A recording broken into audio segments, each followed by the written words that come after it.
Wapendwa wazazi, walezi na wanafamilia wote wa Loyola, kwa sasa tuna jambo letu. Tunayo maadhimisho ya miaka 30 tangu kuanzishwa kwa Loyola mwaka 1995.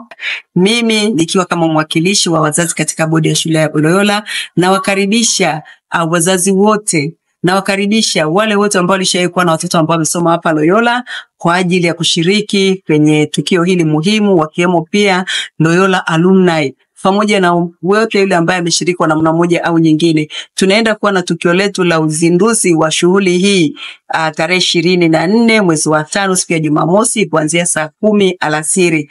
Na pia kilele cha shughuli hii itafanyika mwishoni mwa mwezi wa 7 ambapo tarehe zitatolewa. Karibuni, kuna vitu vingi vizuri vinaenda kufanyika. Kuna marathoni, kuna dinner gala, kuna fun family day na mambo mengi. Naomba tusikose wazazi, sisi ni muhimu katika kushiriki kwenye hili na tutembee pamoja tukiwa wamoja. Karibuni sana.